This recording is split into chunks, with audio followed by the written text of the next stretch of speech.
Lizzie présente Mother Cloud de Rob Hart,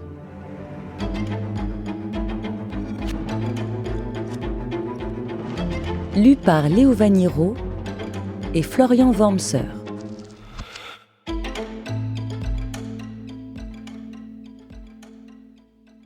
À Maria Fernandez. J'ai pitié de l'homme qui souhaite avoir un manteau pour un prix si bas que celui ou celle qui fabriquera le tissu ou confectionnera le vêtement mourra de faim pour le satisfaire. Benjamin Harrison, président des États-Unis, 1891. Première partie. Traitement. Gibson. Eh bien oui, je vais mourir.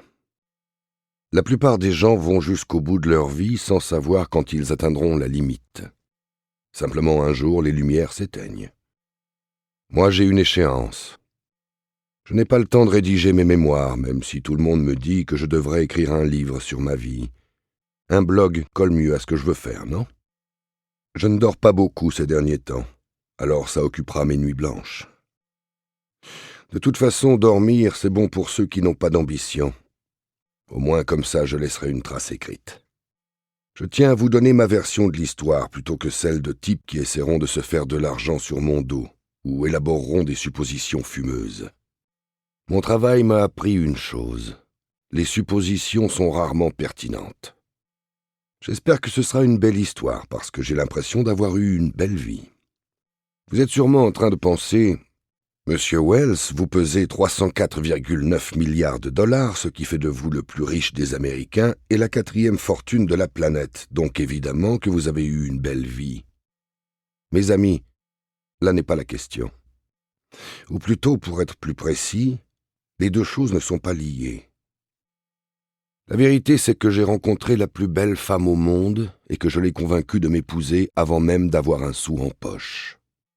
Ensemble, nous avons élevé une petite fille qui est née du bon côté de la barrière, certes, mais à qui l'on a appris la valeur de chaque dollar. Elle est bien éduquée. Et quand elle dit « merci » ou « s'il vous plaît », elle le pense. J'ai vu le soleil se lever et se coucher tant de fois. J'ai visité certaines parties du monde dont mon père n'avait jamais entendu parler. J'ai rencontré 3 présidents. Je leur ai respectueusement déclaré qu'ils pourraient mieux faire, et ils m'ont écouté. Un jour, j'ai atteint le meilleur score au bowling près de chez moi, et depuis ce jour, mon nom est inscrit sur le mur. Bien sûr, il y a eu des moments difficiles, mais en cet instant, assis avec mes chiens à mes pieds, ma femme Molly endormie dans la pièce d'à côté, et ma fille Claire en sécurité, son avenir assuré, je n'ai pas beaucoup à me forcer pour me sentir satisfait de ce que j'ai accompli. C'est avec une grande humilité que je l'affirme. Je suis très fier de Cloud. C'est le genre d'accomplissement auquel la plupart des gens ne seraient pas capables d'accéder. L'insouciance de mon enfance paraît si éloignée. J'ai presque du mal à m'en souvenir. À l'époque, gagner sa vie et trouver un endroit confortable où vivre n'était pas si compliqué.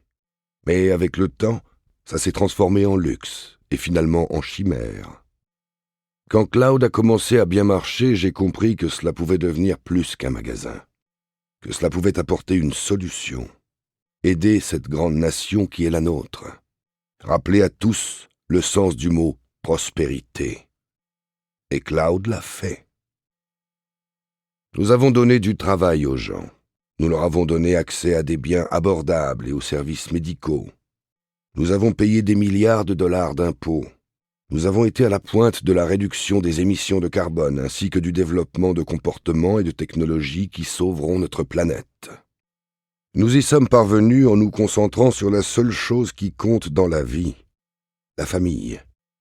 J'ai une famille à la maison et une famille au travail, 2 familles différentes que j'aime de tout mon cœur et que je serais triste de quitter. Mon médecin m'a annoncé qu'il ne me restait qu'1 an à vivre. Et comme c'est un bon docteur, j'ai confiance en son jugement. Vu ma position dans le monde, la nouvelle ne va pas tarder à se répandre. Alors je me suis dit que le mieux, c'était sans doute d'être le premier à vous l'annoncer.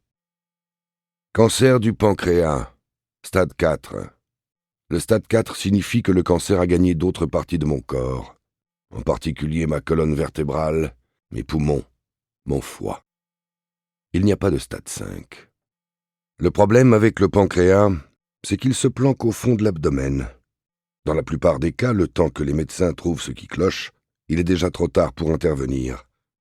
C'est comme un incendie dans un champ desséché. Lorsque mon médecin me l'a annoncé... Nous espérons que vous avez apprécié cet aperçu. Pour continuer à écouter ce livre audio sur Google Play Livres, utilisez le lien dans la description de la vidéo.